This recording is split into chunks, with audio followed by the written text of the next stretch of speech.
anything. I mean, SKT were like, you know, trying out a few new things, quote-unquote new things. Like, they didn't go for Lee Sin when they could have. They went for the Graves instead. Right. Gave Lee Sin over to Kasa, who obviously had a monster performance on that one. Didn't really have a counter pick for the Syndra either that Mabel picked. So they put themselves in a situation where they actually gave away some really strong picks and didn't really have good answers. I'd also say a lot of the credit of that, though, does go to the Flash Wolves, who picks Fizz as a flex for top, then bans out Echo, setting themselves up for the Syndra. And if if SKT took the Syndra, then they had the counter with the Fizz. So it was super intelligent drafting, and we'll see if TSM can craft themselves a very good draft here against SKT. And we see TSM right now ban Lee Sin. I think a lot of people will be like, why? Why not just first pick that champion? But I feel like it's just because they want more flexibility with the first pick. They don't want to be forced to take Lee Sin no matter what is left open otherwise, because then you know Peanut will grab it. It'll also be interesting to see if SKT is going to last ban the Ivern, which has been almost permanently banned against TSM.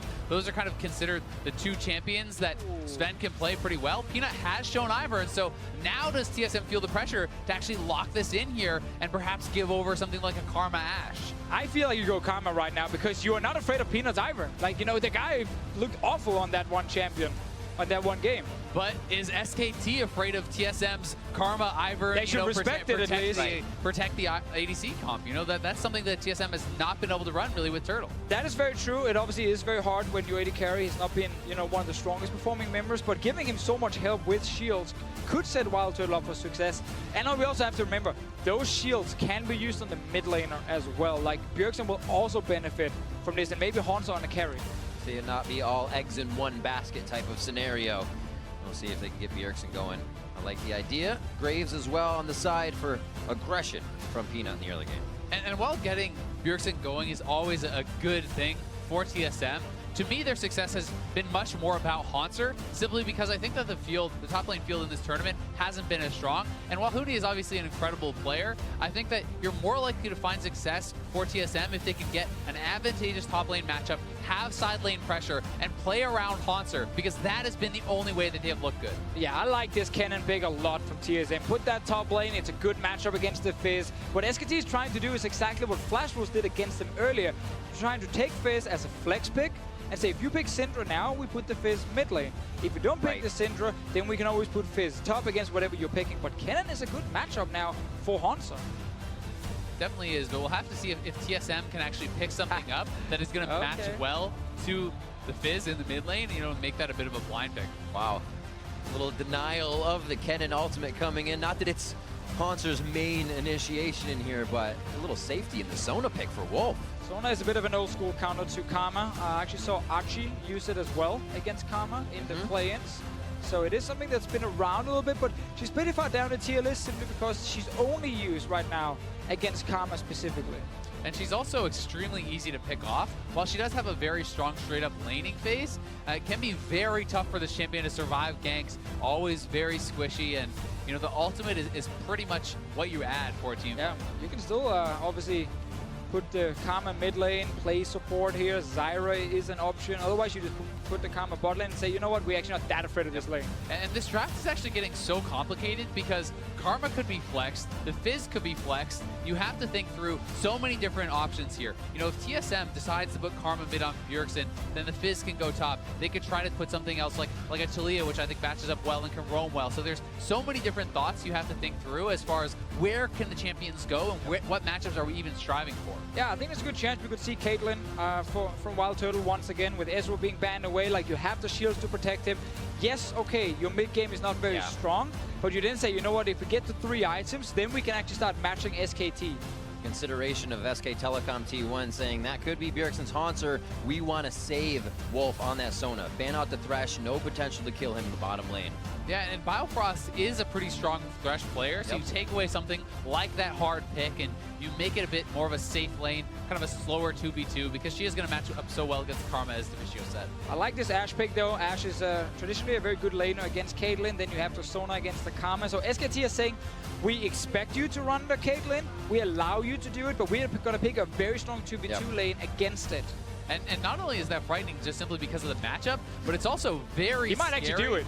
because He might do it. I mean, and if he does, I haven't seen him play Leona. I have the confidence that he could play Leona or something like an Alistar, which did receive buffs, but I'm still not expecting that because TSM has not had success with Bjergsen on these supportive mid laners. Right. He's too important to their team composition, to their team fighting, that it has not really worked out. And I think this is what TSM is doing. If this was another team, perhaps they go that route. So the problem with picking Syndra here is it means Fizz will go mid lane. Huni gets to then get a pick up for top lane. He's taking the Galio that we just saw, you know, from the Gigabyte Marines. And it's once again that kind of pick where you're like, it's okay to lose the lane a little bit because I'm just going to add so much teamfight presence. It definitely is. And once again, it's a nice pairing because it's about the Fizz plus the Galio. The Fizz can easily enter the backline of the fight. If you get back there onto someone like the Syndra, the Galio is ulting in right away. Syndra can now not fight back because even if you use your Playful Trickster to enter the fight, traditionally the counter would then be you drop the Syndra ultimate right away, but you have a 50% damage reduction or 40%, I guess, at max rank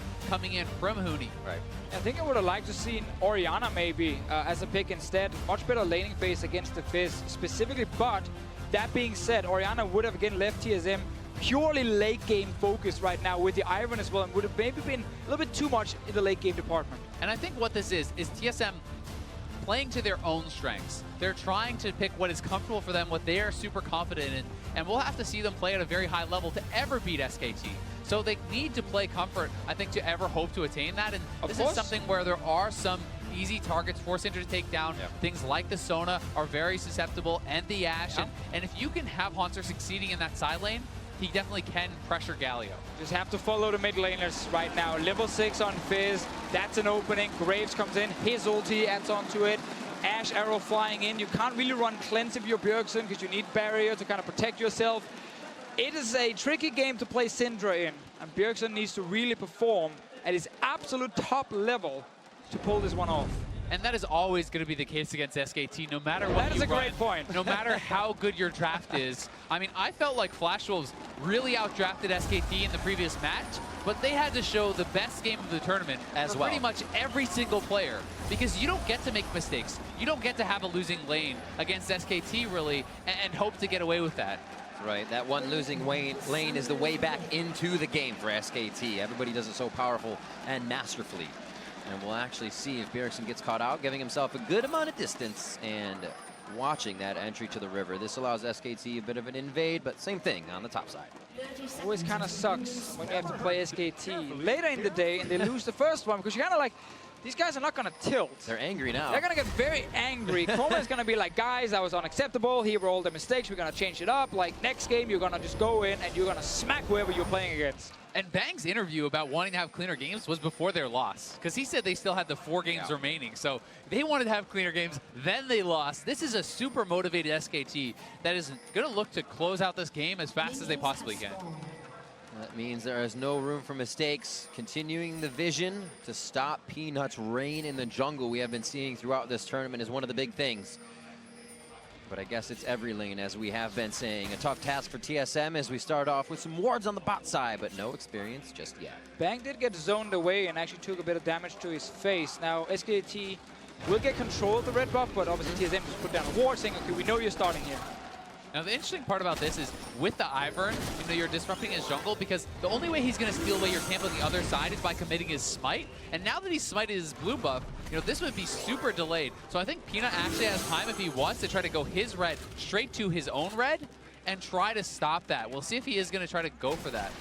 I think the only person I've ever seen do that before is Odd One back in the day. And we're like, why don't they go red to red? Always going red to red. This time, we don't get it again. And the general is not pleased. 2 minutes in, it looks like the regular camps for the junglers. About 40 seconds on that smite. Have it available in time. And seems like Peanut are okay, just kind of trading. To be fair, also, Peanut didn't actually know that Svenskeren started on his own blue.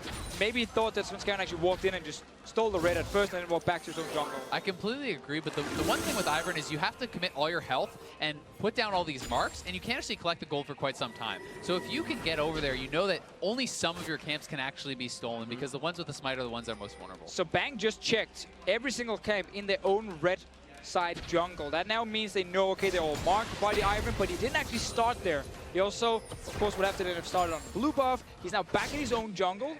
Peanut, though, he's just doing a full clear on his own side. They kind of just split the jungle right now. He's not actually contesting the Iron, despite knowing all these camps are marked. And you can look at Bjergsen trying to assure that his jungler can actually pick up these camps now by pushing in Faker. And Faker could be in a little bit of trouble here. Very low. Oh, towards the turret. Playful trickster. But this is key because Bjergsen needs to be dominating the mid lane so that Sven can safely pick up the camps and top lane has to be pushed in so that they cannot collapse on him. Otherwise, Peanut would have been able to come up, deny the collection of his camps, and get a big, big lead. So Peanut ends up checking in the end that all camps are now gone.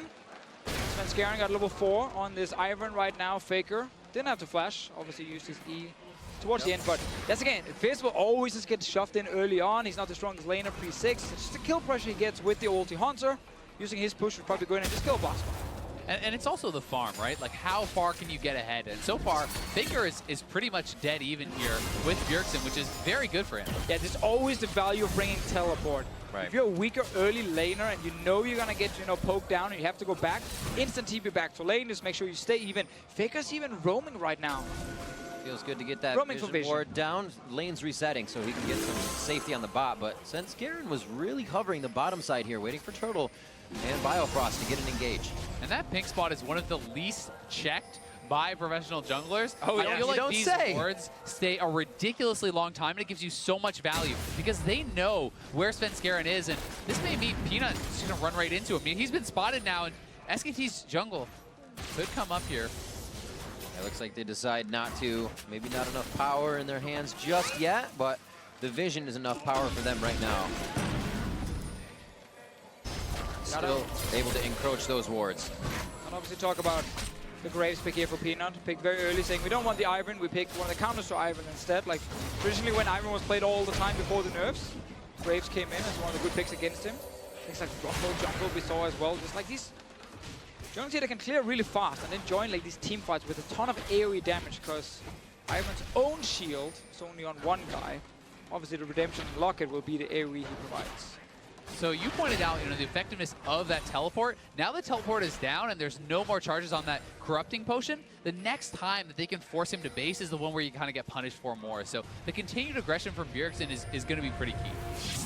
Continuously clearing that ward. They just pinged it. Peanut went down behind red to clear the vision, and he may come mid for Bjergsen. Knowing the vision was cleared, Bjergsen has that clock, and he knows when to move. Peanut doesn't really want to gank before level 6 on Faker. Faker is just a few minions off. Goes back, gets full HP so he can return to lane. He's sacrificing a wave basically to say, I want full HP for when I hit level 6, and then we can make a play.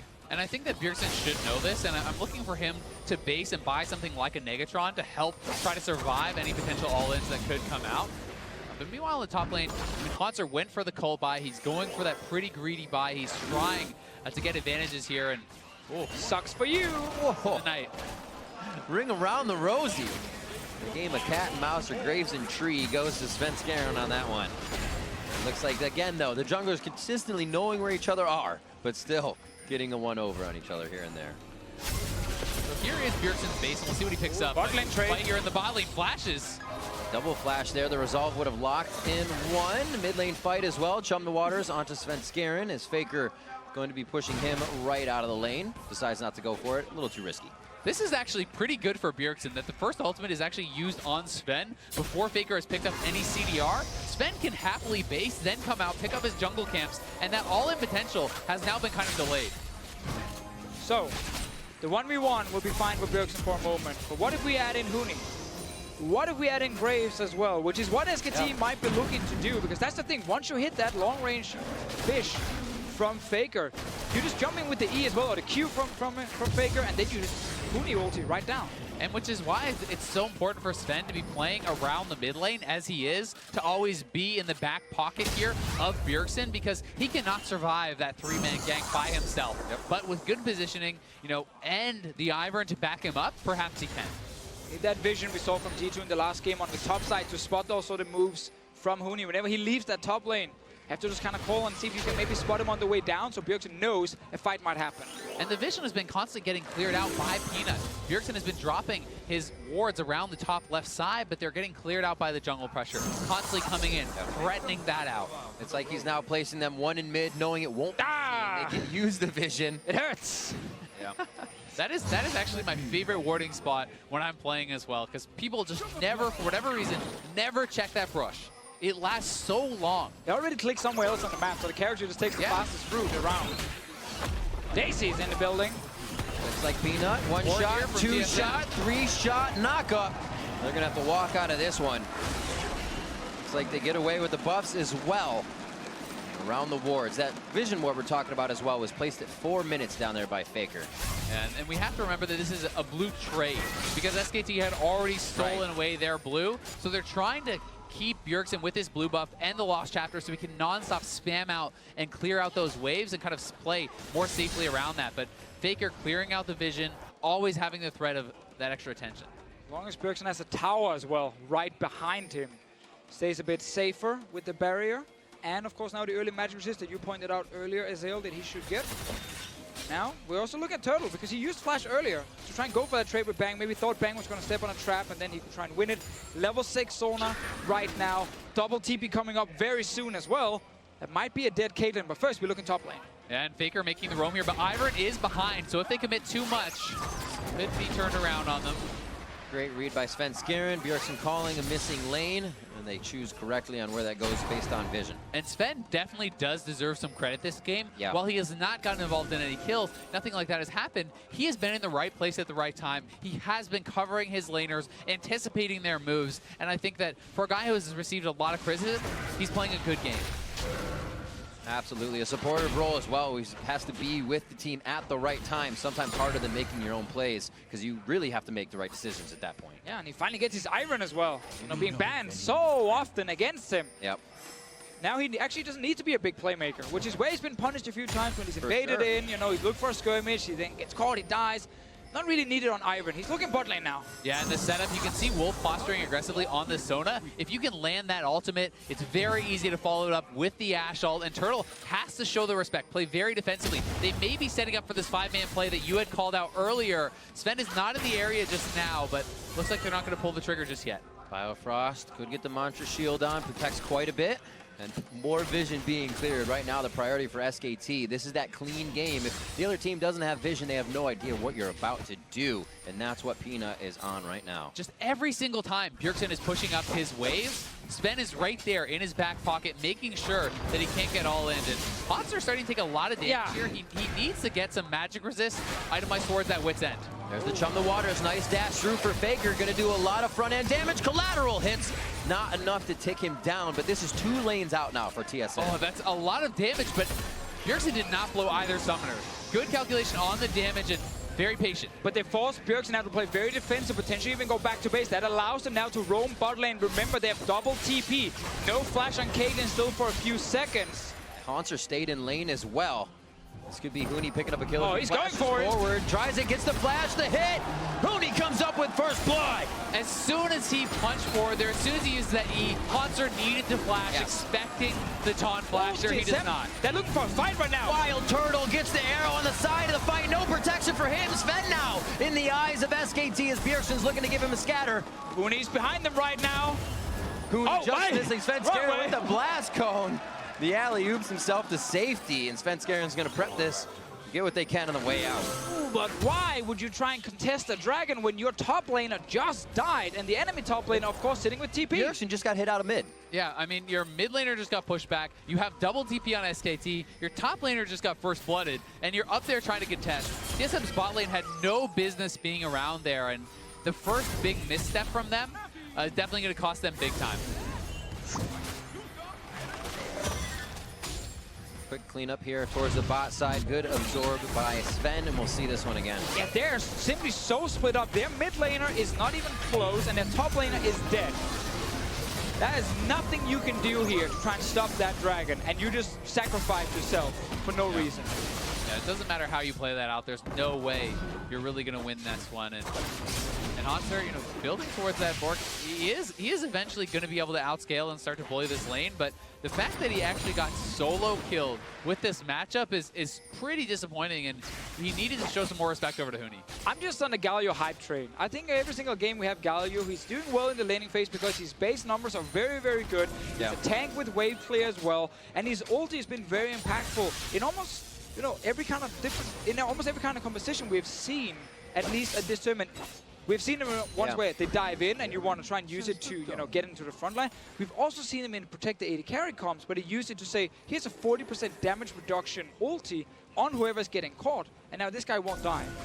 And I personally really love the diving ones because I think that you can always use it defensively, but the offensive option is what it sometimes lacks, and it can sometimes be harder to close out games because you don't have something like a Nautilus for the hard engage. But when combined, you know, with a Fizz or with a Zed, as we saw last time, you still have that. So you have all the options, and you have the shove top lane too. So it's definitely looking pretty powerful. And to add on to that, when you also have that split pushing power, you automatically start, you know, relying less on pure engage because you rely on pushing lanes and then roaming in behind the enemy, and you get these flanks where it can be, you know, a Fizz hard engaging basically from out of nowhere. If his ulti lands on someone, that's a way to start a fight, and it's not like, you know, a Jarvan jumping in and having that open engage.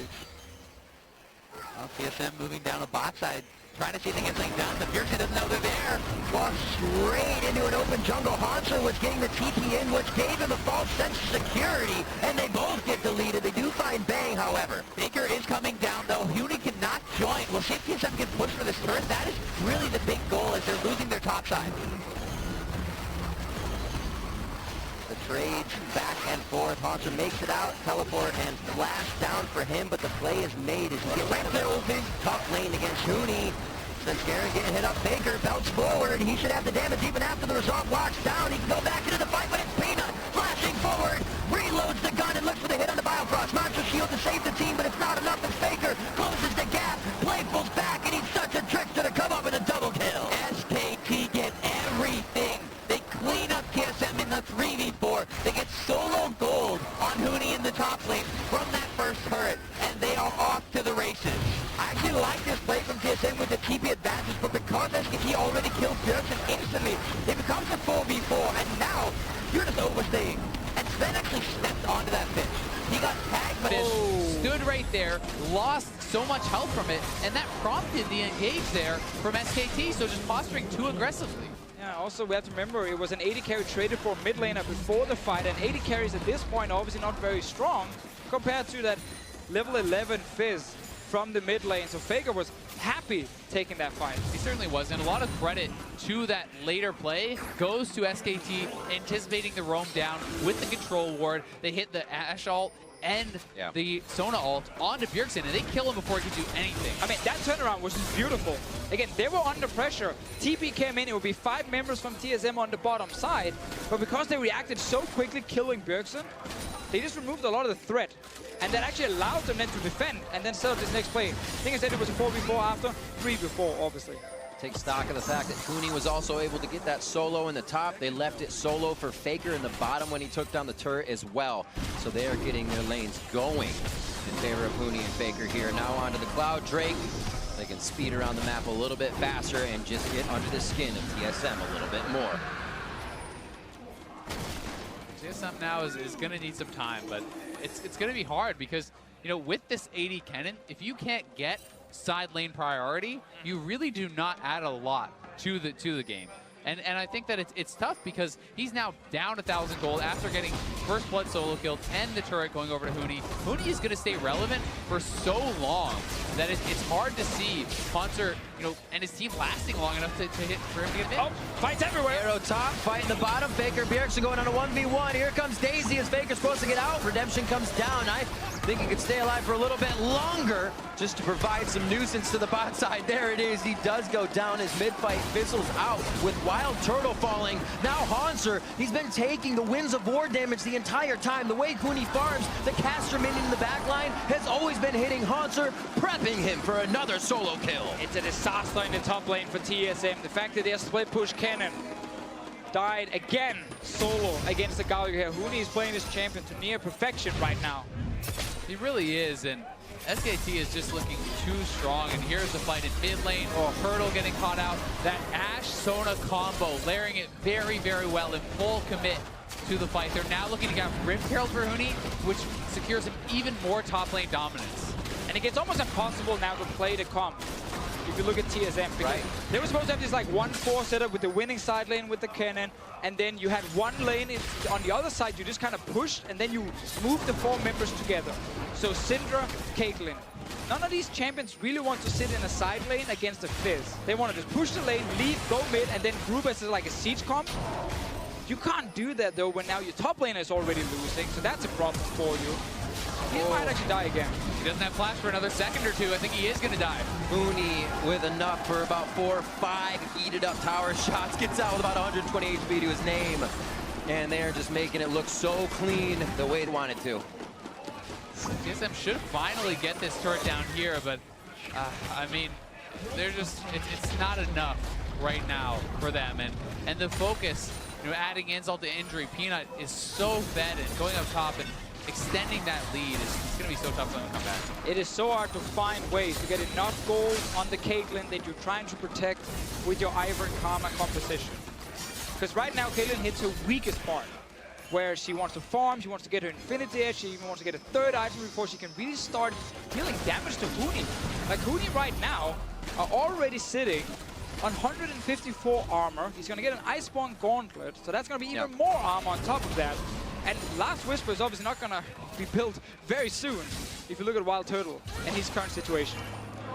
Monster tag with Chum the Waters. Still the stun, but Playful Trickster about to get in safely. He used it to get out and get that ultimate out of Monster along with his. Now mid lane's being pressured by SKT as Faker has just been causing trouble on the bot side. Sven and the team don't want it to go down like this, and they initiate onto Huni, forced to pull back, and things are looking good if that's the tank to turn away first. So TSM holding on to the mid lane, a good redemption bot lane to protect their top laner, and Sven playing pretty well around this, but TSM is still getting pushed down, and they're getting chunked out. They're very low on health. They're going to TP in. They're going to try to force this right now. TSM needs to retreat. Baker just flexing with the teleport, and it's what the team needed to go forward. You got to remember they're still working with a crescendo, so TSM can't even go that far forward if they want to. We know that LCK and SKT, you know, they don't really value the Ivern that highly. They think it doesn't really do enough early game. Let's talk about that after in case Faker wants to fight again. He is spotted though, so no ulti either. See how much damage they can put out. Cooney still has teleport to get back to his position if necessary. Meh. That's a little win there for Onser as he at least gets the Galio ult out. A very small win. Very small Very win. small win he was looking for. You know, to go back a little bit to the itemization that you're talking about, I think that the Iceborne, especially in a situation like this, is so smart for Huni because he wants to take the lead he has already gotten and maintain his side lane dominance. And this is such a strong dueling item. It's going to allow him to fight up and stay really strong against Hanser for quite some time. I mean, Hanser at this point is going to need many items before he's ever really able to deal with it. Exactly, and Bjergsen is under pressure now. Scattered back, Peanut gets the heal. A little bit of movement speed as well to stay safe. But it is not above SKT now to just go for these engages. Know they can get Bjergsen to be out of position for a second. They're looking for the kills everywhere. They know how strong they are here 21 minutes in. Peanut had another great game. Was never really under any threat, and as I was saying before, you know, LCK, they never really value the Ivern too highly. They think it's too easy to invade him. He doesn't really do enough in the early to mid game. You can just farm against him as well with picks like Graves. And he's been doing that. You know, early game was literally just him running around killing wards.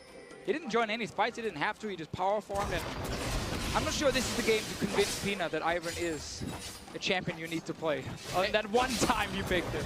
I mean, it's tough to say because, you know, if Hanser is getting an advantage in top lane, then perhaps this comp starts to look very, very different, right? But, you know, the way that it's been played out by SKT, they have certainly gained all the advantages. And that's kind of the issue, you know, for Ivern. It's hard for him to go top and really snowball Hanser, really help him compared to some other junglers. Bang his bot lane, forces a flash. Flash and the ultimate coming out. Looks like they may be able to drop this bottom turret. They're going to get pushed off by TSM. Wild Turtle Biofrost coming down, so just a bit of damage, but respect still to be paid by SKT here as they make their way out. However, they're across the map. They're playing like a 2-1-2 right now and just making it work. And I mean, the control they have gained in the jungle, they're taking away camps on both sides of the map. You can see none of their jungle camps are up, and they're farming TSM's jungle, and that's why you're seeing this gold lead just balloon. I mean, this is not that long ago that it was a pretty close game, and they're up 7,000 gold at this point. SKT is so good at taking anything you give them and really extending that advantage further and further and further. There's always that mid game where they don't actually take any risks. Because they're just pushing lanes, getting deep vision. They spot TSM and they know, okay, if you're sending members to top side, we take everything on the bottom side. So they're not going for any crazy tower dives yet. They're just taking all the farm on the map. They're also waiting to be strong enough to just take down a Baron without Huni being there. They can obviously, of course, put Faker once the TP is back up down to the bottom lane and have Huni with the team on top side to tank the Baron. Can't do that right now due to the cooldown, so they're just kind of waiting and taking every single camp. Complete control over the buffs as well means Bjergsen cannot put out as many orbs. His damage is reduced. Also starting to be levels behind, so expect to see those level 16s from SKT very soon. Here you can see the taunt in. Huni wins a war a little short as he gets bladed. And it will be Bang just on his backside. I wonder if Huni stays in for this fight. Looks like he decides to back. I think he will. I think they're going to move Bang down and look for the repeat Ash Arrow. Remember, they forced the flash not long ago, and this is another thing that SKT really excels at, punishing you in those windows where you don't have your cooldowns. It's a bit risky though from Bang. Oh, he hits it though. Oh, there's the flash hit. Huni has had it, and he has used that flash off cooldown to get the taunts in. Svenskeren doing what he can, but a little late to the party. Goes in. Here's Biofrost. Not too much damage just yet, but Wild Turtle here to throw in the DPS now. Is it enough? He doesn't really have it behind the Hurricane, and it's now going to be Wolf coming in to sustain the team. They could get behind the turret as Peanut is just on the end. And Turtle just has no damage. I mean, he had to go into the QSS. Doesn't even have his 2 items. He's going to need 3 or 4 before he even starts tickling Huni at this point. 24 minutes, boys. Scaling for late game. We got late. I'll see you at 40s. That play though from Bang, he actually, so when he roamed into the jungle, Peanut and Wolf, they were running for base. They were not even close. Faker's TP is still not ready. He was on the other side as well. Good thing though that Bang is pretty damn good at hitting the arrows, so they actually could kill Hanzo through Redemption and everything. That was the first risky play they pulled though in this mid game. And it's also good that Huni is hilariously fed. I mean, it helps. It's so hard. Even if they don't hit the arrow there, can you actually engage through Huni and take them down? Probably not, because no one is dealing any damage for this guy. And now he picks up a full Thorn Mail. Like, Turtle is so behind in itemization for where he needs to be to kill him. Now, not only do you need your IE, your second Zeal item, Armor Pen, and you need Lifesteal to not just die to the return damage. I mean, what else does he need, Divigio? He needs his team to help him as well, trying to kill this Galio. Probably a remake would help him at this point. Huni is at 327 armor. Look at this guy. As we go down, we'll see. Ooh. Not matter that there is a turret there. I know, you can see right now, if you look at the minimap, Caitlyn Karma will join first. We don't actually want to see the rest because no one died. Luxury items for Huni with 327 armor, 25 minutes into the game. Not what you want to hear as an AD carry. It's been some rough games, I feel like, for the AD carries. Last game as well, as Sven is getting dove by like everything. Yeah, this was rough, but kind of in a different way. And we'll see if they can ever kill Huni. I don't think so, because the rest of SKT is coming down, and TP coming in from Faker. Huni right now is just a prep for the rest of the team. He says, all right, I've absorbed the ultimates. Let's take it home. They're going to be on to Hanzo. Huni very, very low, but Faker goes to the front with Zan. That's going to be Huni down, but there goes Svenskeren, and a lot of the summoner spells are down for each team. It's how they use the abilities now. Cooldown's coming back up, and it looks like SKT feels like it's a bit too dangerous. The raid boss is down, but they can't handle phase 2 just yet, so we'll see. Wipe it. Discuss the tactics, figure out what we do. We got to do it again and again and again and again. That's the thing. They're so far ahead, they can do that again and again and again. And the problem with this raid boss here is he's actually going to get a GA probably. So see it again. That phase gets a little bit harder to play. And I mean, Huni is playing a little bit silly here, right? He's so far ahead of the team, but it does work out because they just don't have the damage to kill him. Even diving the turrets this early on, SKT has the confidence that they can at least go even in this fight. Actually, nice stun on Faker as well. He didn't really get to do a whole lot in the fight, but the trade 1-for-1. Small win for TSM. I don't think it bothers SKT. I think those moments for SKT just let them know that, hey, there's still mistakes to be made. We just won't do that again. Yeah. Easy correction. Let's take the Baron. Buff up all these minions once again. That decision making also makes it hard for TSM. They have to find these fights. They have a single target hit from Bjergsen. It's hard for Hanzo to get in now, even past Huni, as we've been talking about. It's about SKT kind of making those mistakes now. It really is, because TSM has to maintain vision control around Baron, but there's so many ways to engage for SKT, and they're so strong and so far ahead that if you ever get caught out, the fight is already lost. So, you know, it's a battle between how far forward can you go and how far back can you let your vision be pushed. You can see the separation of just levels in the fights. 16 for Huni and Faker, 15 Bjergsen and Hanser. That's quite a bit of damage there to be had, or resistances if in Huni's case. We actually often see teams either try to create a little death rush and get one kill to just delay the game further, or potentially even just surrender the Baron. Just say it's actually too dangerous if we face check. Bang his bot lane again to try and gank for his carry. Cannon wave, next one's pretty far away. Looks like they're just going to call Haunter's attention here to see if they can get any of the rotations they want. Mid lane's going to be pressured and pushed. 15 on Infernal. And they're kind of waiting for TSM to make a move that probably just gives SKT a really nice Baron or that Dragon very easy. They are, and it's like Peanut's so fed that Bang has said, all right, you're the AD carry now, I'll be the jungler, I'll gank the lanes, don't worry about it. Maybe pick up a sight stone a little bit later. Let's see where they go. The decision has been working so far. Scrying orbs forward to make sure they have that vision on the bot side. If it is Bang to be down there with Huni. Infernal first. And we'll see TSM start to make a move. They say this is our chance for pressure and vision. Let's get it around Baron so we can at least jockey for that. Again, a game like this is just one of my favorite things about SKT and how stacked the lineup is. Now, if you don't feel like carrying today, I'm sure someone else, to the left and to the right will just say, fine, I'll do it. It's a bit of the discussion we had when we saw Peanut on Ivor. Somebody can sit back and somebody else from the team steps up. It's actually something Huni also talked a lot about when he joined SKT, just how in the West, there's a lot of pressure on the Koreans because when the team is not winning, everyone looks to the Korean and says, why don't you carry us? You play a carry and you try and win your lane and then we see if that's enough. That pressure is no longer on him at all. That's why he can start playing the tanks because, again, you rely on Faker, Bang, Peanut, whoever it is to kind of be the big carry in one of these games. And this game, it was Huni and, of course, Peanut, as we've seen so often. They're looking for Baron now.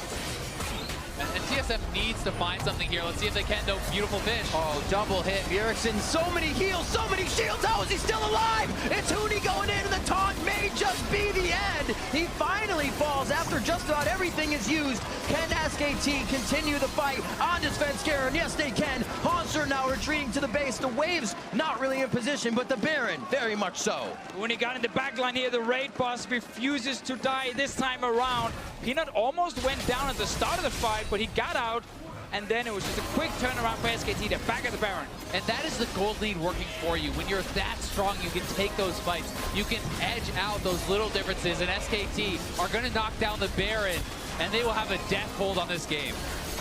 Patience, patience, patience. Waiting around Baron, going to Dragon, move TSM into that area SKT wanted, and they were able to find the fight with vision. 13-3 now, 30 minutes in, Baron for SKT. Simple means TSM, if they lose this game, will move to 3-5. The same we have G2 sitting on, Giga by Marines, Flash Wolves, Hanser might die. That's the crescendo.